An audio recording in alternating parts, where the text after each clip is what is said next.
Alô, boa noite. Hoje uma live super especial que nos ajuda aí a entender a psicologia e a contribuição da fenomenologia. Eita, boa noite, professor, super pontual, já vou chamá-lo. Boa noite quem está entrando. Olha só, vários alunos. A live está imperdível, né? Especialmente para o pessoal que trabalha com saúde mental, com psicologia, com psiquiatria, né? A fenomenologia que vem da filosofia. Oi, boa noite, professor. Boa noite, tudo bem? Tudo bom? O senhor está me ouvindo bem? Estou ouvindo bem, Ótimo, meu olho tá tá vermelho. joia. Acabei de tomar um banhão depois de um hospital, de um dia inteiro de hospital. Para quem não conhece, deixa eu apresentar o professor Tomi Akira Goto. Conheci o professor através do professor Hileno, né? Na época do mestrado. Mesmo. E o professor, ele é professor da Federal de Uberlândia. Professor, deixa aqui, eu pesquisei, professor, o seu currículo para falar para o pessoal. Espero que esteja atualizado, né? Membro do GT de Fenomenologia da Associação Nacional de Pós-Graduação em Filosofia. Membro do GT Fenomenologia, Saúde e Processos Psicológicos da Associação Nacional de Pesquisa e Pós-Graduação em Psicologia, ANPEP, né? Vice-presidente fundador da Associação Brasileira de Psicologia Fenomenológica. Caramba, é muita coisa, professor. Membro colaborador do Círculo Latino-Americano de Fenomenologia, o CLAFEM. Membro ordinário da Associação Internacional de Fenomenologia e Ciência Cognitiva. Membro assistente... Bom, tem... E Ah, doutor. tem tudo não. Muito obrigada por o senhor estar aqui. Eu vou Eu que agradecer agradeço. também aos alunos que estão aqui, vários alunos seus, né, estão aqui presentes, vários alunos meus. Muito obrigada, professor. Nada. Eu que agradeço o convite. Vamos lá, nesse momento introdutório, eu peço para que a gente dê os likes aí, né, porque aí os algoritmos entendem que essa live ela é importante, essa live tem conteúdo, né, então marque também um aviãozinho, pessoal, para mandar para os alunos, para colegas da psicologia, né? Pessoas que são interessadas no tema, porque trata-se de uma daquelas aulas preciosas. O professor Tomi Akira tem um canal no YouTube também, né? E nesse canal eu aprendi muito com o senhor. Eu fiz uma disciplina na filosofia lá da UNB com o professor Marcos Aurélio. E Uhum, olha, uhum. quebrava Meu a amigo. cabeça para entender. E os vídeos do senhor no YouTube me ajudaram demais. Então, Muito bem, muito bom. vamos marcar aí o Lá, pessoal. lá no canal eu não coloco, não fa, eu mesmo não faço vídeo, né? São esses vídeos que são gravados e depois eu coloco ali, porque tem algumas pessoas que não têm Instagram, né? Não tem. Então eu jogo lá no YouTube que fica mais fácil de algumas pessoas acessarem, né? Mas isso Sim, é normalmente sempre que o pessoal que filma, ou palestra, ou alguma, o que eu alguma vi era um apresentação de curso trabalho, agora está específico. sendo tudo online, né? Eu vi um curso inteirinho que o senhor deu. Então, mas não está inteirinho lá. Na verdade, ele tem quase 14 horas. Mas aí demora muito porque como está tá naquele formato Bluetooth, né? Bluetooth não, é Blu-ray, né? Ah, E aí para poder subir no YouTube, então ele tem que fazer aquela conversão, então demora assim meia horinha, fica quase 6 horas. Então é só quando eu tenho tempo que eu vou conseguindo colocar as partezinhas lá. tá bem. Mas tem mais, aquele lá só tem 3 horas e pouco ali, tem mais umas 8 horas para pôr ainda. Ah, poxa. Então, eu achei que já era muito conteúdo para mim. Bom, quem quiser fazer pergunta, tem uma caixinha de pergunta, né? Um balãozinho com a pergunta e a gente pode ir tirando de tempos em tempos. Boa noite para quem está entrando aqui agora. Então, professor, pensei em fazer algumas perguntas e aí a gente Sim, claro. orientar, né? Fazer uma breve introdução de quem foi Edmund Husserl, né? A influência dele nessa perspectiva desse método fenomenológico, porque a gente acaba falando muito de fenomenologia, fenômeno. O que é fenomenologia? Ah, o estudo dos fenômenos. Mas fenômeno, Kant fala de fenômeno, Freud fala de fenômeno, né? Tem tantos autores que falam de fenômeno. Então, talvez a gente voltar às coisas mesmas, né? Como diria Husserl. Como que o senhor poderia sintetizar, dizer um pouquinho sobre quem foi Edmund Husserl e a contribuição dele para a metodologia fenomenológica, a fenomenologia? Bom, o Edmund Husserl, então, foi um matemático, né? Não tinha uma formação, vamos dizer assim, acadêmica, graduação em filosofia, mas sim matemática. Né? Nasceu ali na região da República Tcheca, da antiga Tchecoslováquia.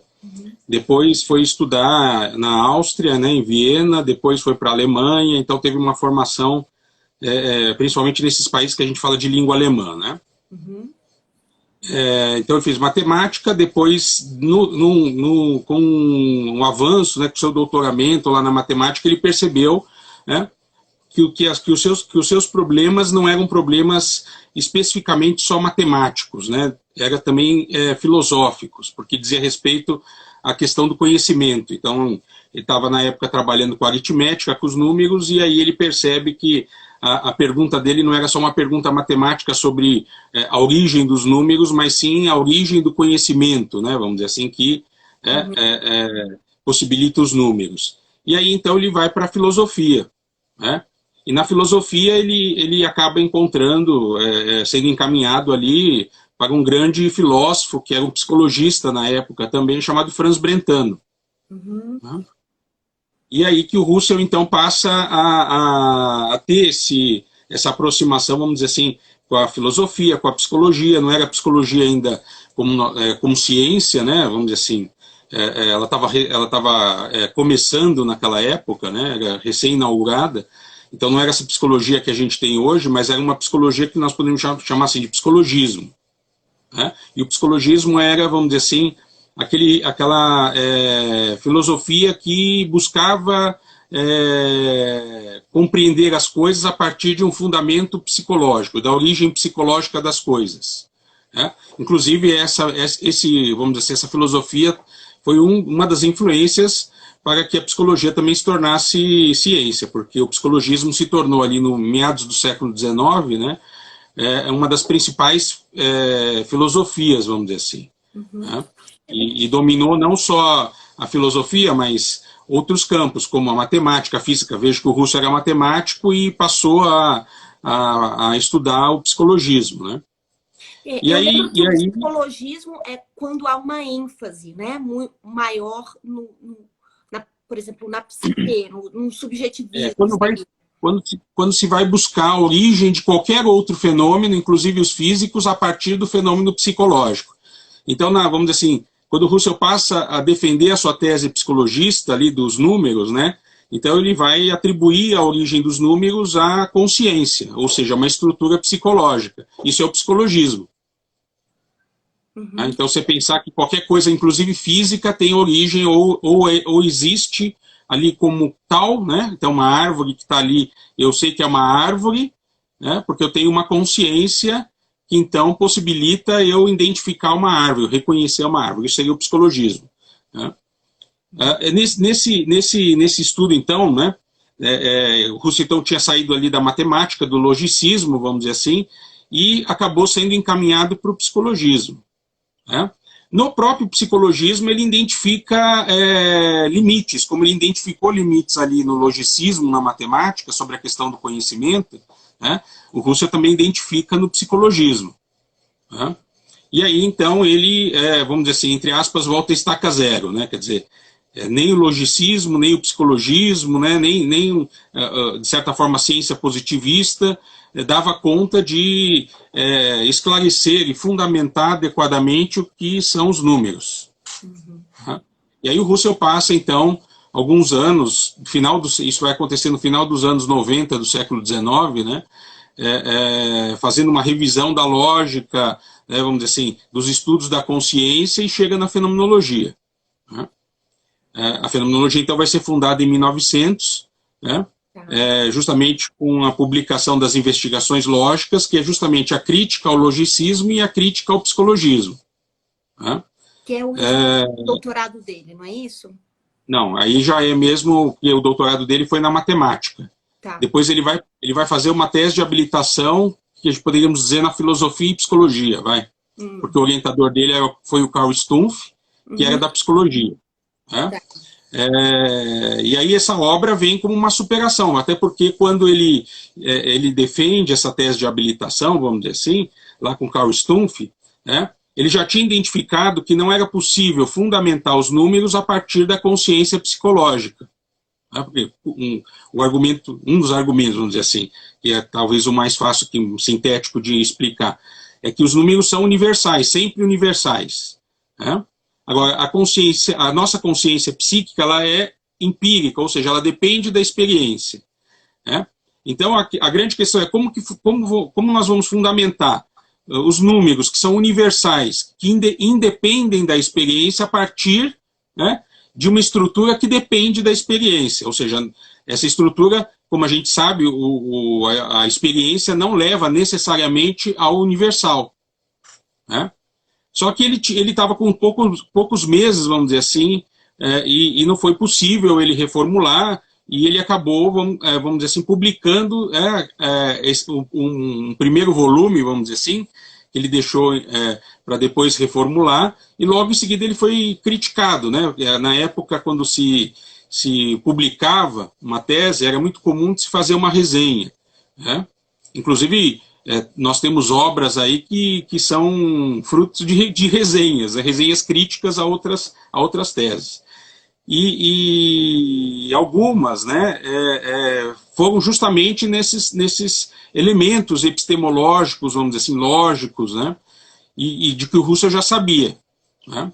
Então, por isso que ele acaba publicando as investigações lógicas justamente nesse processo de reformular, mostrar, né, então, o avanço que ele fez nesses estudos. Daí que, vamos dizer assim, aparece a fenomenologia. Né? Então, apesar do Russell lá nas investigações lógicas, né, inicialmente dizer que a fenomenologia era uma psicologia descritiva, era o nome que ele estava dando naquele primeiro momento, né, lá em 1900, 1901, né, a fenomenologia é uma crítica ao psicologismo. Né? E uma crítica, consequentemente, à psicologia científica. Daí que a gente já tem um ponto importante, que é que, ao mesmo tempo que a fenomenologia, né, se inaugura, né, de certa forma, num debate com a psicologia, porque ela vem ali, né, dos estudos psicológicos do Russell, a fenomenologia também é a crítica à psicologia. Né? Por isso que logo em seguida o Russell vai corrigir, né, vamos dizer assim, o nome que ele dá à fenomenologia, dizendo que a fenomenologia não é uma psicologia descritiva. Tá? Agora, o que é a fenomenologia? A fenomenologia a gente pode partir, assim, para ser bem simples aqui, né? Vamos virar uma aula, vamos dizer assim. Mas a fenomenologia se pegarmos pelo nome, né? Porque então o nome, se ele chama de fenomenologia, o nome tem um sentido, né? Por mais que o termo fenômeno, como você mesmo disse, aparece em Kant, aparece em Hegel, né? O Russell dá outro significado para esse termo. Agora, não é um outro significado que precisa de uma interpretação, não, é um significado mesmo, vamos dizer assim, inclusive etimológico, porque fenômeno significa o quê? Aquilo que se mostra, manifestação. Ok. Né? E logos, né? Não é meramente pensamento, né? E também nem só racional. Logos é uma palavra muito rica, né? Inclusive como palavra grega, né? Tem muitos significados, vamos dizer assim, mas aqui especificamente tem o significado de ser reflexão, ou seja, algo que se analisa, não é meramente um pensamento, não é meramente pensar, né? Porque às vezes, muitas vezes se traduz assim, como se fosse biologia, estudo da vida, né? E aí logos aqui não significa estudo, né? Até porque muitas vezes estudo tem mais a ver com apreensão, né, do que realmente análise. Né? A reflexão já é justamente a análise, né? Quer dizer, não é meramente uma apreensão, não é meramente um conhecimento nesse sentido de apreensão, mas sim de né, de revisão, de análise, né, daí que é reflexão. Algo mais Algo que você, profundo, né? isso, que você volta, né, que você é obrigado a voltar para aquilo que você pensa, né? Ok. Então, isso que é reflexão. Isso é um exercício racional, né? Vamos dizer assim. Não vamos dizer ele é superior, vamos dizer assim, meramente ao pensamento, né? Ao pensar. Né? Certo que, no geral, tudo é pensar, né? Mas, assim, refletir é esse retorno ao que se pensa, né? Então, se coloca, vamos dizer assim, em revisão, em debate, em análise, aquilo que está se pensando, né? Então, uma reflexão, né, ou como Russell mesmo vai definir, uma ciência, né, e aí também é importante falar isso, porque a ideia de ciência do Russell não é uma ideia que é só de ciência convencional, de ciência moderna, como nós temos hoje, né? Então se fala hoje de ciência, ciência, ciência, mas está se falando daquela ciência que é estatística, experimental, né? Positivista. Probabilística, positivista. Não, você está entendendo ciência aí como esse saber, né? Racional, como essa reflexão, um termo que vem desde da filosofia grega, desde a antiguidade, e que significa justamente isso. Não é um saber espontâneo, não é um saber que você só adquire pela experiência, mas é um saber que você conquista, né, justamente por essa atividade que é a atividade reflexiva. Uhum. Então isso é ciência. Né? Então, Ciência de fenômenos. Sim, deixa eu Né? só Ciência resumir, professor, para ver se eu estou acompanhando e se o pessoal também está acompanhando. Então, me parece que Edmund Husserl propõe uma ciência que se contrapõe não só ao positivismo, né, como também aquele psicologismo da época. Seria isso? Isso. Só que a contraposição, ela não é uma contraposição assim, total, vamos dizer assim. Ela é uma contraposição no sentido crítico. Seria um caminho do meio? Não, você vai entender. Isso a gente vai encontrar mais, vamos dizer, explicitamente nas últimas obras, né? Inclusive tem em português já a obra A Crise das Ciências Europeias e a Fenomenologia Transcendental. Né? Nesses textos, nessa obra, que reúne alguns textos, né, de diferentes épocas, assim, diferentes anos, né, o Husserl vai justamente dizer que as ciências positivistas, mesmo sendo prósperas, né, estando se desenvolvendo, né, e bem desenvolvidas em certo sentido, né, ela tem o seu limite, vamos dizer assim. Uhum. Ela não dá conta ela não dá conta da subjetividade, seria isso? Isso, da subjetividade e de tantas outras coisas. Ele resume e diz assim, que ela não tem nada a nos dizer sobre o sentido e não sentido da nossa existência. Então aí ele pega de maneira mais ampla a subjetividade, não só nos aspectos psicológicos, né, mas a subjetividade no sentido mais amplo. Por isso que ele diz, então, que estas ciências positivistas não têm mais nada a nos dizer, né, sobre o sentido e o não sentido. Também numa outra partezinha ele diz assim, essas ciências decapitam, quer dizer, ciências de fatos, homens de fatos. Né? Elas decapitam o ser humano, quer dizer, elas só... poderíamos dizer assim, elas são competentes, mas são competentes só para as questões da objetividade física. Uhum. Reduzem, né? E o resto fica para fora, quer dizer, o resto, se interessa, como vai acontecer com a psicologia, né, quando ela se torna ciência, o que acaba acontecendo? Ela se apropria da ciência, do método científico. Isso também é um equívoco, diz o Husserl, né? Porque você está justamente fazendo isso, você está decapitando, quer dizer, aquilo que é, vamos dizer assim, puramente subjetivo, que é quando o Husserl diz assim, a psicologia é a ciência da subjetividade. Então a tarefa dela é estudar o puramente psíquico, o puramente subjetivo. O que significa o puramente subjetivo? O subjetivo por ele mesmo, por si mesmo. Mas quando a psicologia se torna ciência, o que acaba acontecendo? Ela usa um método, que é um método científico, que é um método para a objetividade física. Então tem toda a história da ciência, que foi muito bem desenvolvida, e de maneira competente ela desenvolveu um método capaz de realmente estudar aquilo que é físico. Uhum. Agora, no momento que o objeto, vamos dizer assim, é subjetivo, e se usa um método objetivo, você pode identificar determinadas coisas, né? Mas é justamente nesse sentido da frase do Russell, né? Decapita. Aquilo que esse método não vai alcançar, não vai captar, vamos dizer assim, vai ficar para fora. Né? Essa, vamos dizer assim, era a crítica que o Russell vai fazer à ciência. Por isso que a fenomenologia não é, oposição à ciência. Né? Tem uma outra frase também, que um outro trecho de uma outra obra do Russell, que eu gosto de citar também como exemplo, quando o Russell diz assim, a árvore como fenômeno, né? A árvore que interessa a fenomenologia é a árvore que não queima. Aquela árvore que queima, que está ali materialmente, fisicamente falando, a que queima, a que sofre efeitos, vamos dizer assim, essa não é o que a fenomenologia estuda, essa é o que a ciência física estuda.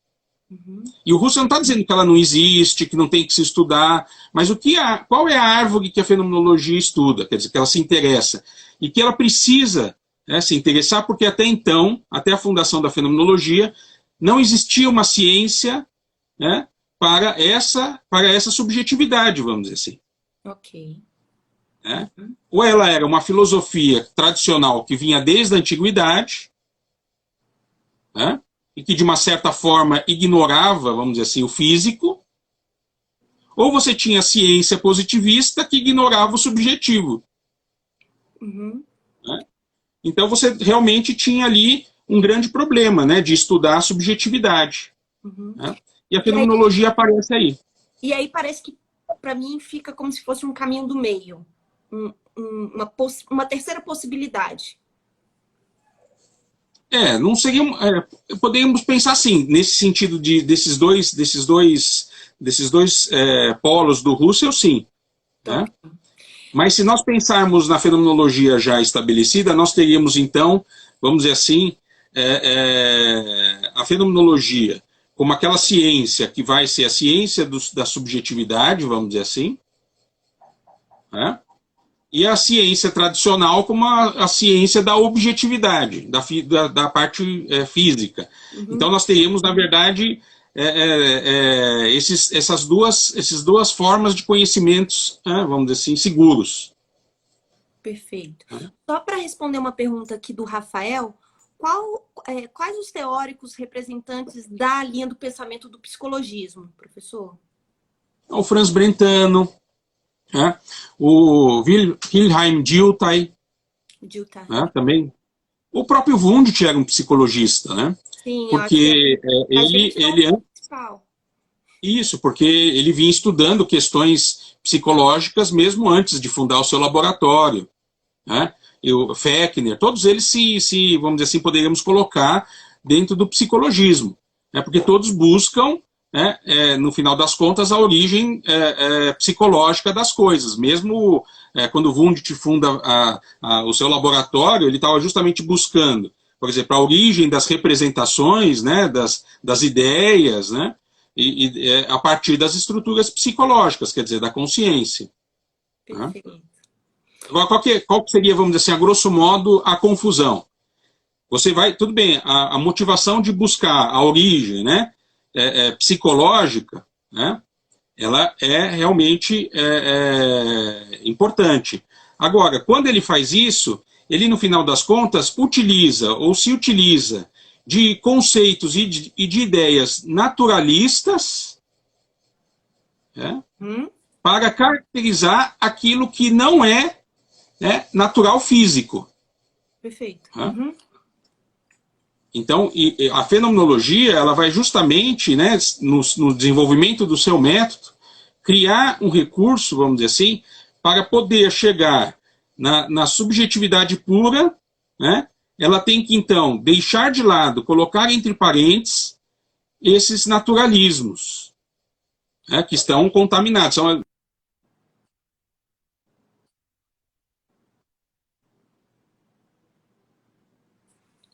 Tô sentindo, tá falhando aqui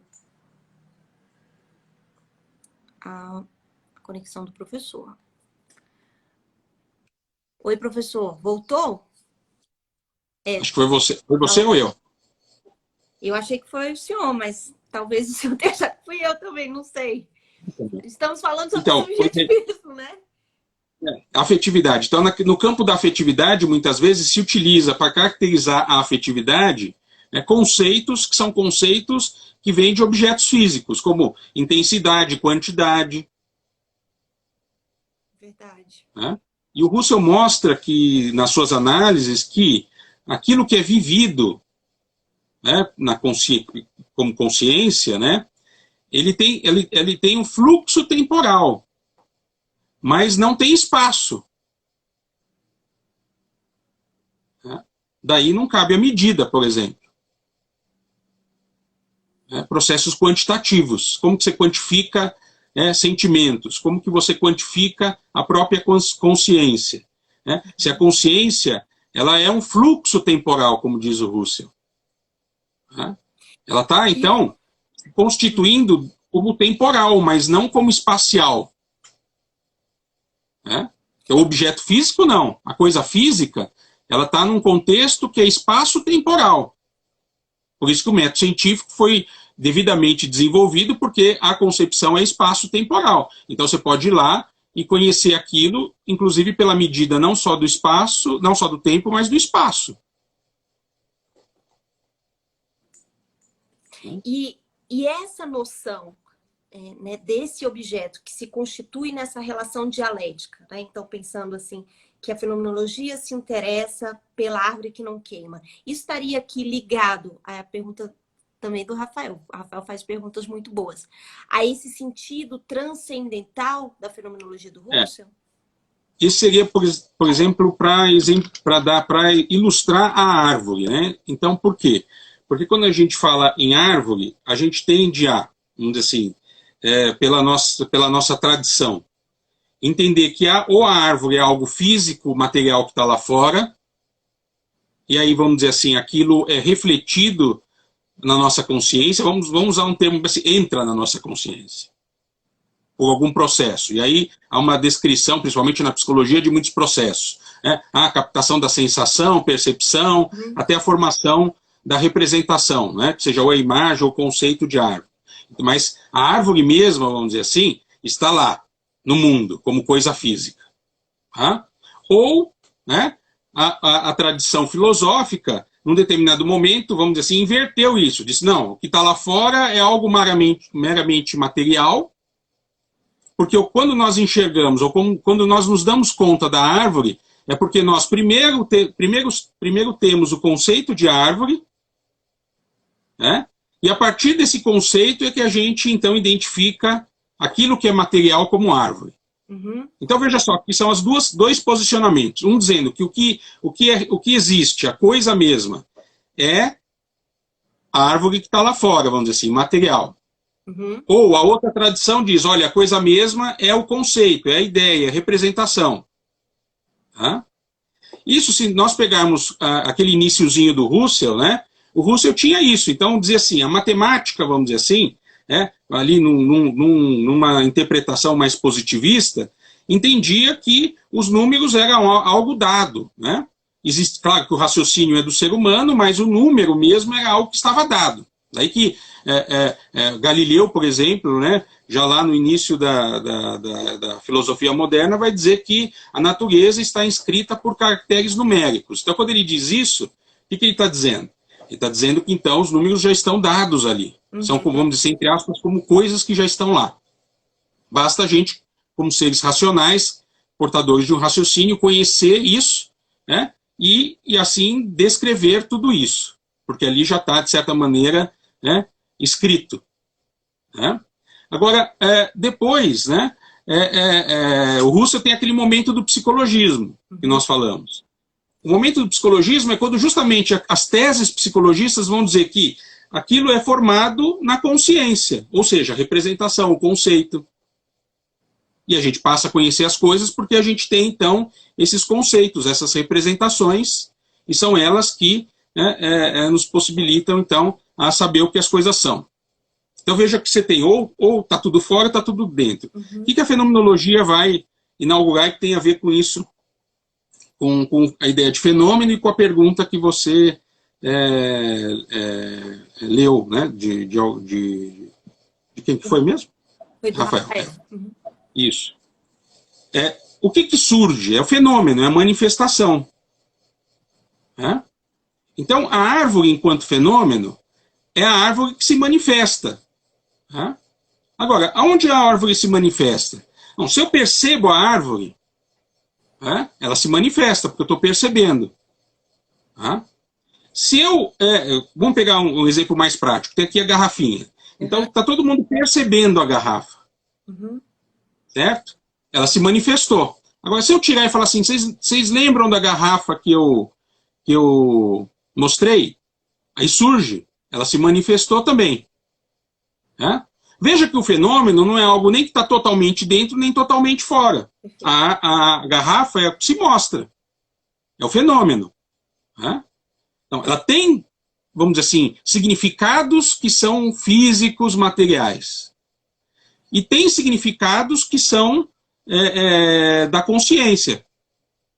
Nosso. Você falou garrafa bonita. Onde está o bonito? Não está ali. Né? Mas é subjetivo, vamos dizer assim. Uhum. Então eu gosto de dar um exemplo, que é bem simplesinho, mas ilustra, que o fenômeno é como se fosse uma cebola. Né? A cebola, como que ela é? Ela está cheia de camadas. Né? Essas camadas são os significados. Então vamos dizer assim, o aspecto material, o aspecto estético, o aspecto que se manifesta. Uhum. Né? Então, isso é fenômeno para o Russell. Né? Agora, por que o fenômeno se mostra dessa maneira? E ele é o ponto de partida, ele não é o resultado. Né? Porque para o fenômeno se manifestar, vamos dizer assim, né, o Russell vai mostrar que existe uma correlação entre a nossa consciência e o mundo. Né? Nós não somos um ser totalmente fechado, encapsulado, que produz coisas lá. Até porque o Russell diz, bom, se nós produzimos representações, mas se essas representações não tivessem um acesso para o mundo, a própria representação teria que ter a natureza da consciência. E não tem. Né? Quando eu falo assim, eu penso na garrafa, o que é a garrafa não é igual ao que é a consciência. Uhum. A natureza da garrafa não é igual à natureza da consciência. Né? Se fosse a consciência que produzisse a garrafa, ela teria que ter os mesmos elementos, porque você não pode produzir alguma coisa da qual você não é. Né? Você pode produzir algo diferente, mas esse diferente vai ter os seus elementos. Uhum. Né?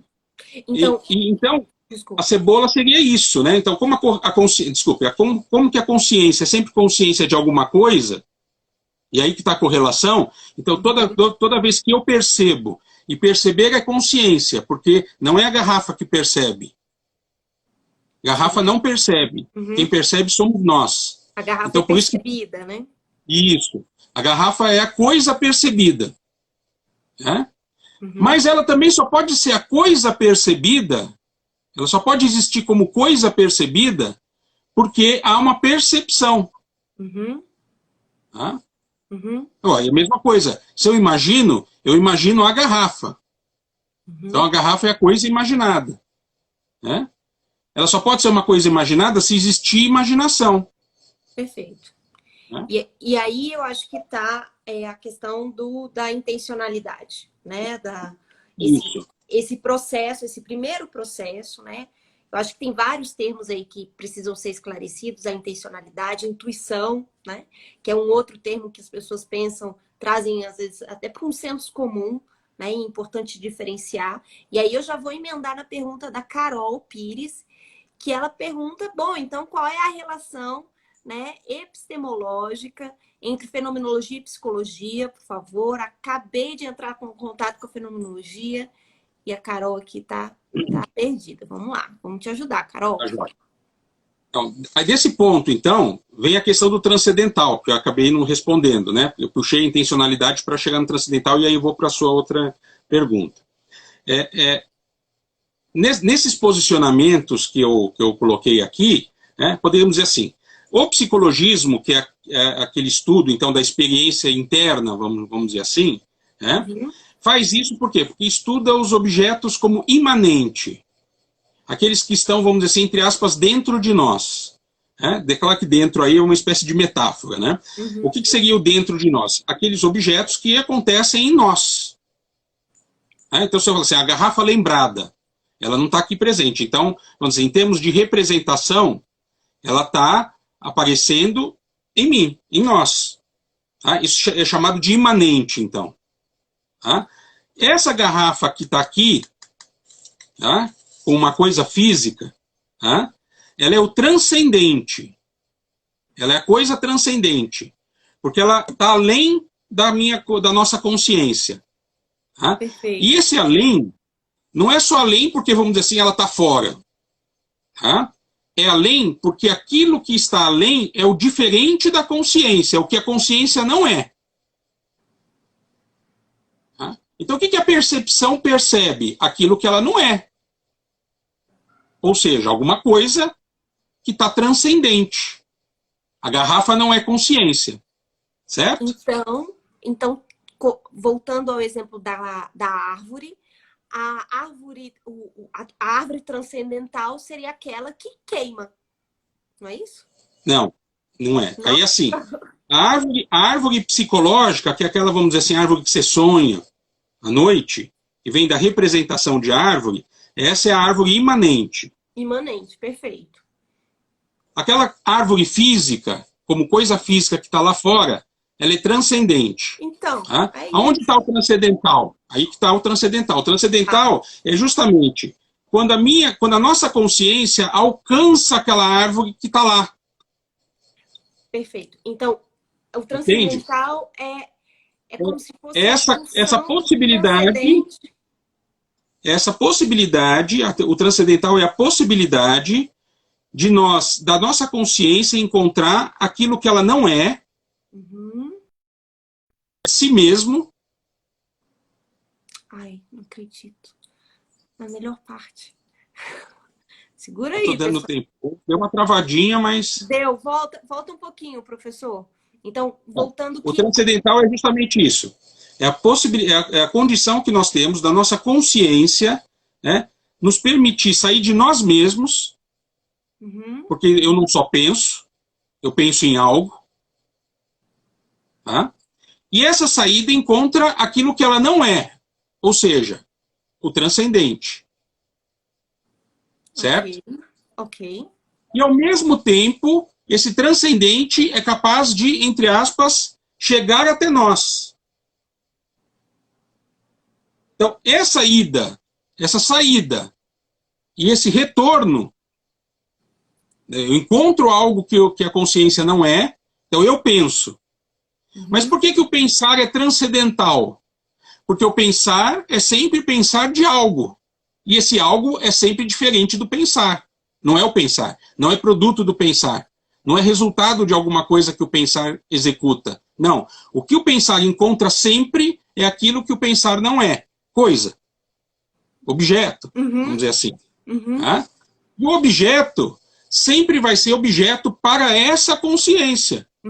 Ou seja, tem essa ida e volta, vamos colocar assim para a gente entender claramente. Tá? Isso é que toda a tradição psicológica e toda a tradição filosófica não percebeu, porque ora ficou colocando tudo dentro, ou tudo fora. Ora ficou colocando tudo fora. Então existe tudo fora, a gente tem que saber o que é. Ou acontece tudo dentro e fora é uma projeção. A fenomenologia vai dizer assim, não, esses posicionamentos, vamos dizer assim, são resultantes. Porque, na verdade, eu só posso entender bem o que está acontecendo dentro, ou posso entender bem o que está acontecendo fora, porque, de início, as coisas já se encontraram, já estão entrelaçadas. Ou seja, todo o meu perceber é perceber de alguma coisa, e essa coisa sempre é coisa para ser percebida. Entende? Isso é o transcendental. Ok. Então, o transcendental seria essa relação dialética. É isso? Se entendemos dialética no sentido que são dois polos, não são dois termos. Aí que tá. Porque se for dialético no sentido convencional, significa que existe mundo e existe consciência, não é isso. Só vai existir consciência se existir mundo, ou seja, na correlação. Porque seria mais ou menos assim. Se eu falar para você assim, ama. Ama o quê? Você não pode só amar, não pode só pensar, não pode só julgar, não pode só valorar. Né? Uhum. Então, e você não pode fazer assim, bom, eu vou amar e agora eu vou decidir o que eu amo. Não é isso. Nunca a gente tem primeiro o pensar e depois a gente escolhe o que pensa. Não. O pensar acontece sempre já pensando em algo, não é? Uhum. É aí que você revela o pensar e é aí que você revela a coisa pensada. Ou seja, os polos se revelam depois dessa correlação inicial, ou seja, desse transcendental ter permitido o imanente e o transcendente. Ok. Nossa, clareou muito. Desculpa, Né? continua. E o que isso tem a ver com a psicologia, então? Por que o Russell vai criticar a psicologia? Porque ele vai dizer assim, olha, essa consciência transcendental, poderíamos dizer que é sinônimo de subjetividade transcendental, não é a consciência psicológica. Porque a consciência psicológica depende da experiência. A consciência transcendental, não. Então, ao mesmo tempo que essa consciência não são duas consciências, não é uma consciência transcendental e uma consciência psicológica. Não, ele diz assim, olha, há uma consciência transcendental, vamos dizer assim, um nível transcendental, que já está a priori, desde o início, na nossa condição de pensar, perceber, amar, julgar, valorar, em todas as nossas vivências. Então, nossas vivências são transcendentais, porque elas já são a priori, e o a priori significa que, não antes, significa que, para ela ser o que ela é, não depende da experiência, ou seja, ela não é formada pela experiência. Entendi. Não é que você precisa experienciar e depois você vai formar o transcendental, não. Você já, quando você tem o primeiro pensar, vamos dizer assim, a primeira vivência de pensar, já é pensando em algo.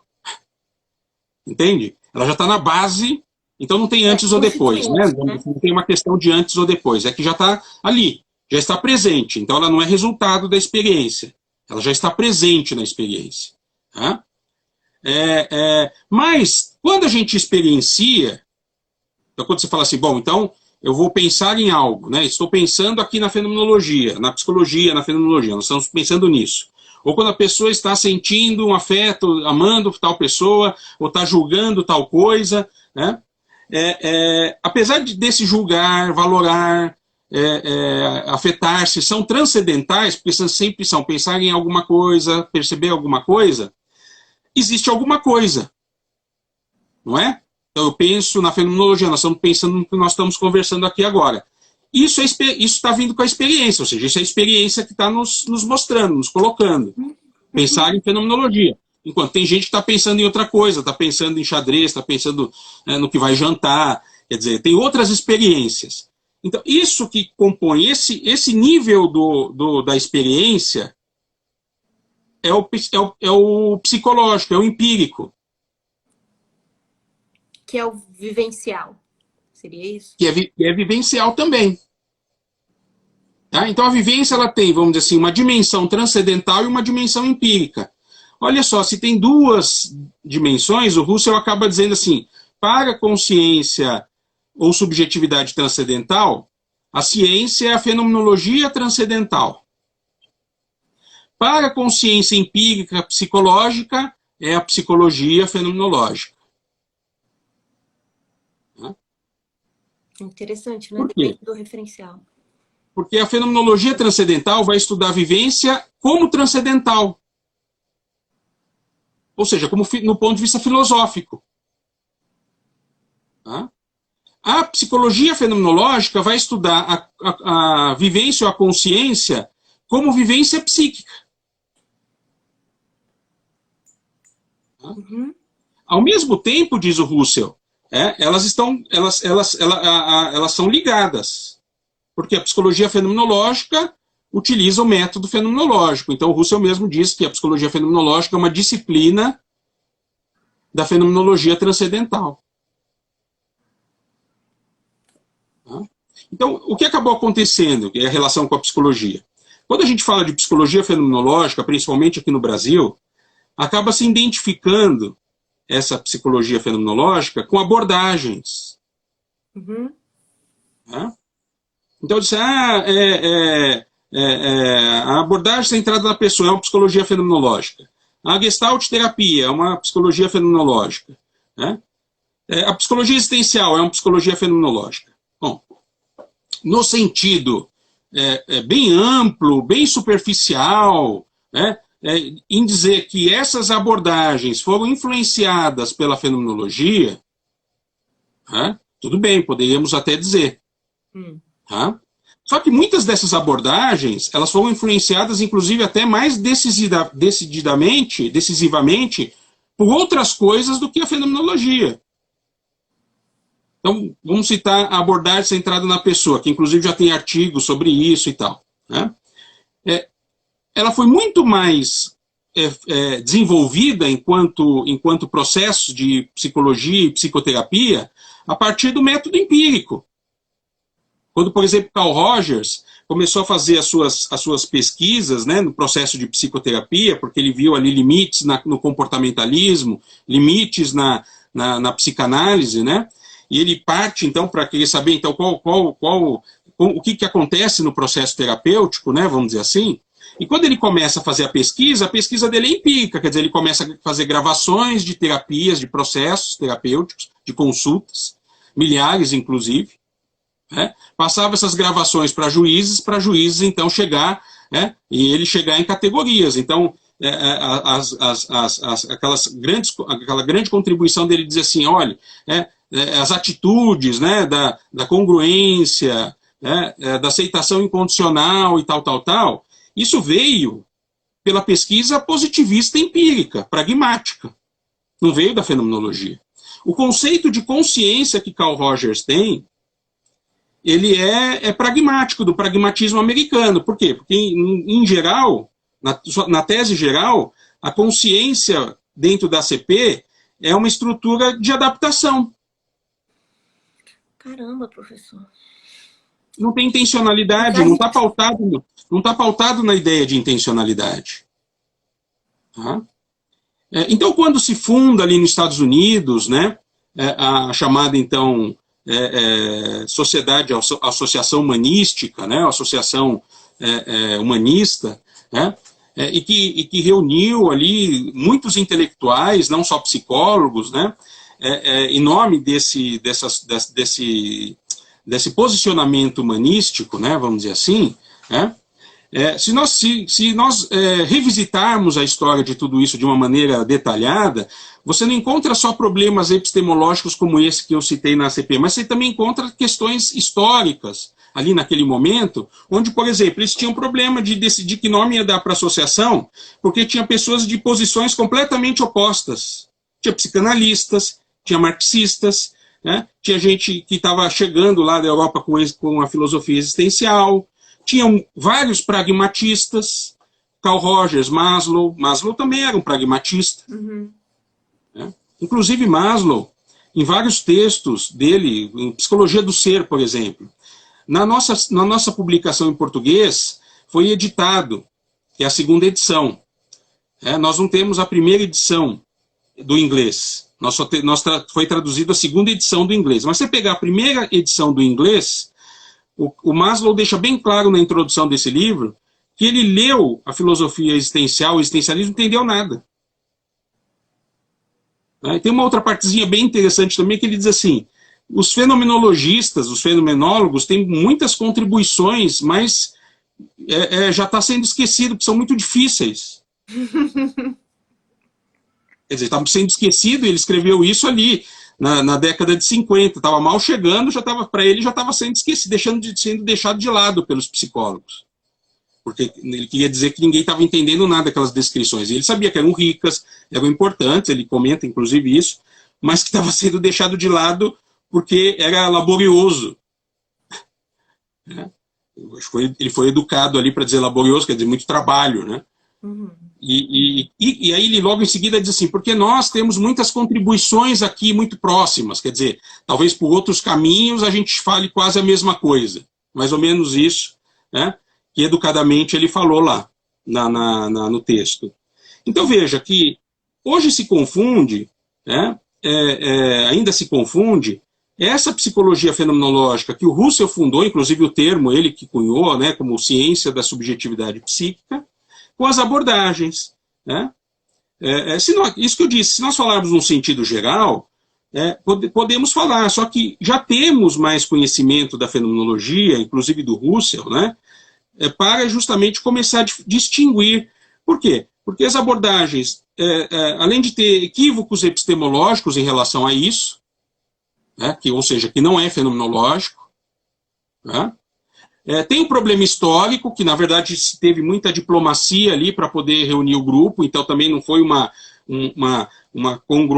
convergência teórica, foi um agrado, né, político para poder se instituir alguma coisa. Uhum. E o terceiro ponto que eu colocaria é assim, nenhuma das abordagens utiliza o método fenomenológico.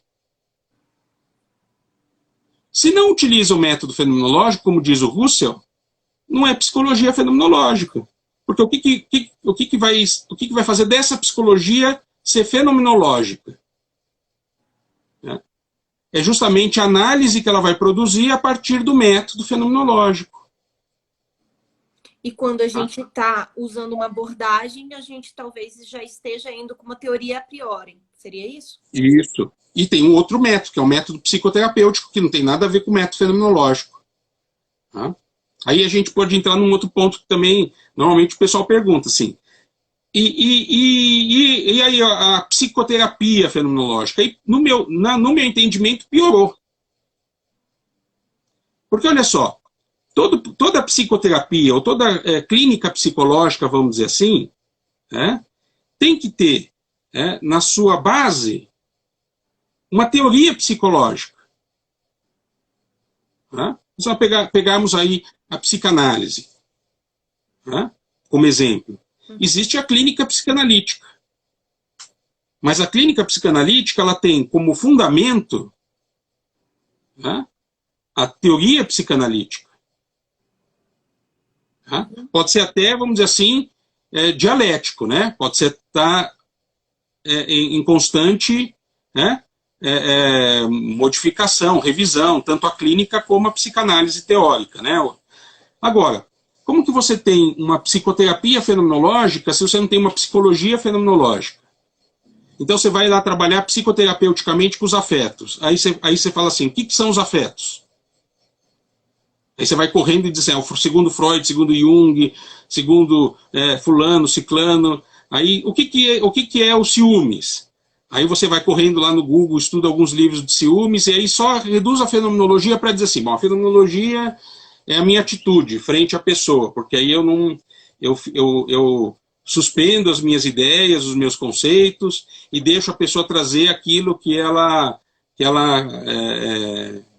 aquilo que diz respeito a ela, ao significado dela. Bom, eu entendo, posso estar equivocado, mas eu entendo que um psicanalista faz isso. Também. Ele também não fica aplicando a psicanálise na pessoa. Ele também permite que a pessoa traga aquilo que ela está sentindo, que ela está vivenciando, que ela está... Em termos de atitude, não tem fenomenologia aí. Sim. E a fenomenologia é um método. E é um método de análise. De não análise no sentido clínico que a gente usa. Vou analisar porque eu vou atender a pessoa, fazer alguma intervenção. Não. Análise no sentido de, bom, então, o que são os afetos? Então, agora eu tenho que saber que fenômeno é esse. E chegar naquilo que é, como o Russell diz, apodídico, evidente. Aquilo que é universal mesmo, que não tem exceção. As coisas mesmas. Isso mesmo. Então, se não existe uma psicologia fenomenológica que faça essas descrições e que esclareça esses conceitos, ou essas vivências psicológicas, eu não posso ter uma clínica. Uhum. Esse é o meu entendimento. Uhum. E aí, nesse sentido, assim, eu concordo com o senhor, no sentido de que, se for para analisar, é difícil, né? Construir uma clínica fenomenológica por excelência. Mas eu fazendo aqui, né? Vou pensando alto aqui. Eu vejo um método fenomenológico como muito útil para a gente revisitar as abordagens e maturar, né? Passar por essa purificação das nossas teorias, voltar à nossa própria teoria e falar assim, bom, faz sentido ainda esse termo, esse conceito, essa categoria de análise, enfim.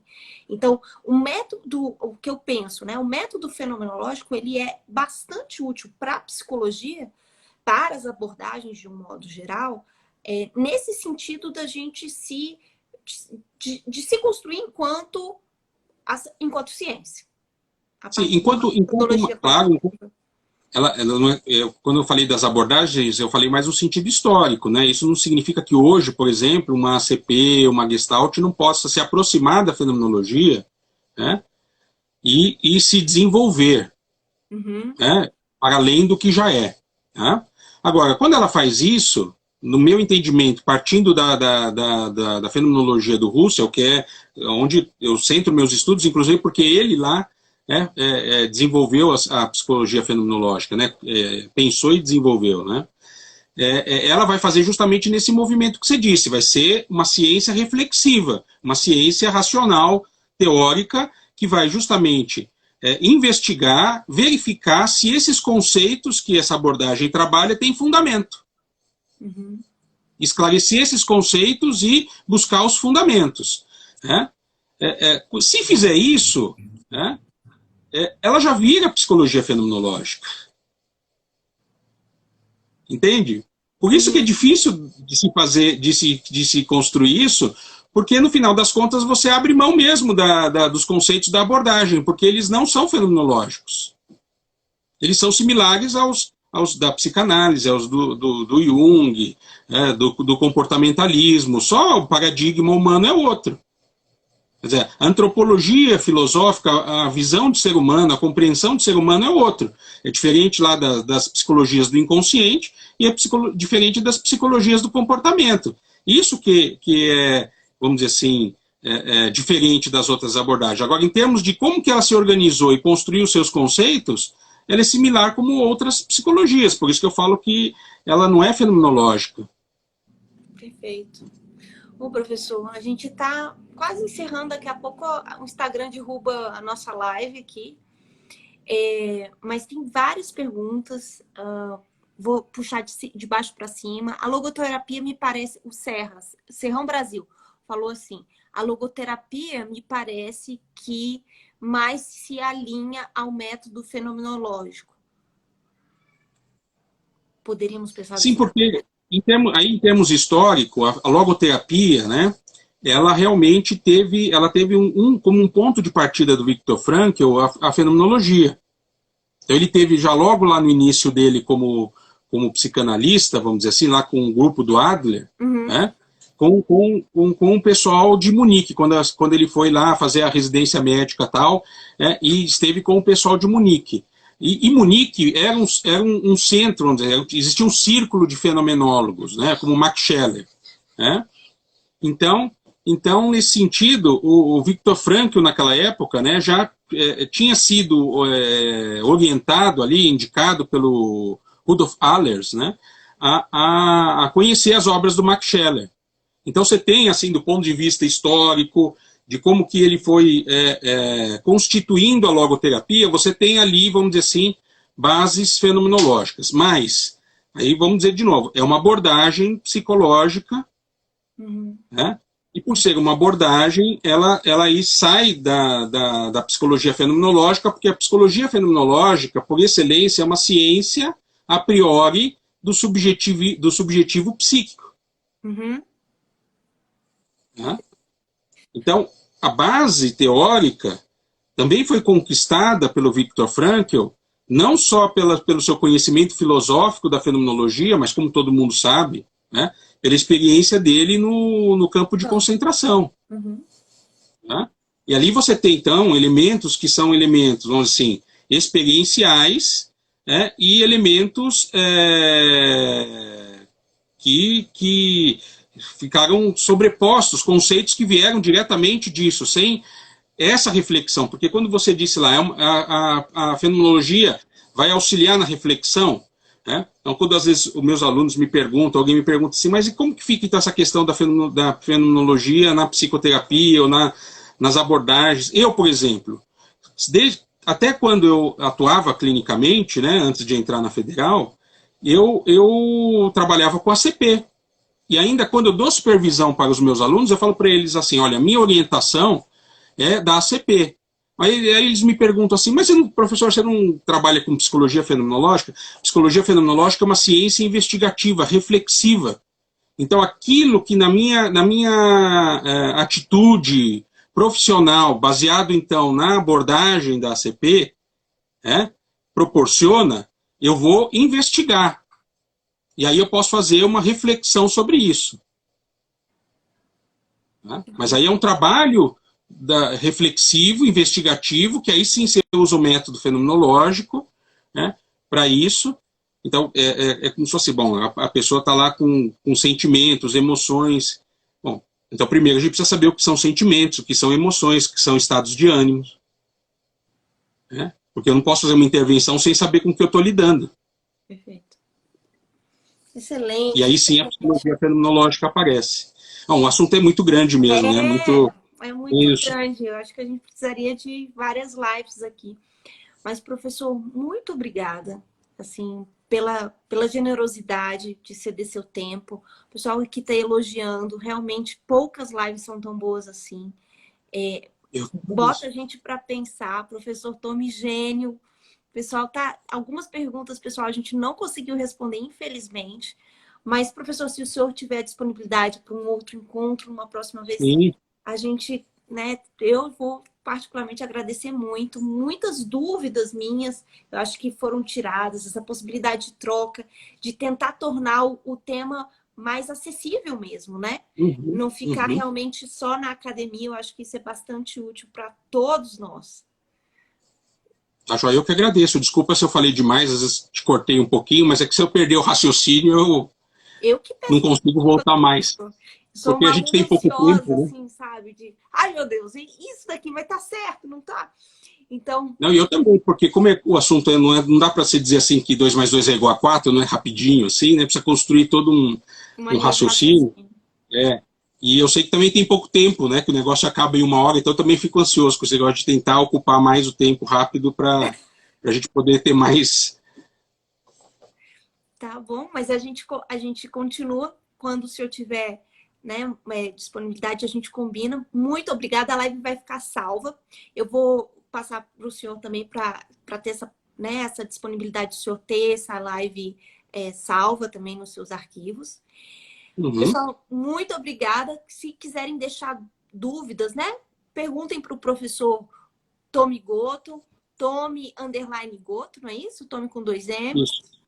E até a próxima live. Muito obrigada. Obrigado. Uma boa noite para o senhor. Boa noite. E uma boa noite para todo mundo que está aqui. Até breve. Tchau, tchau, professor. Muito obrigada.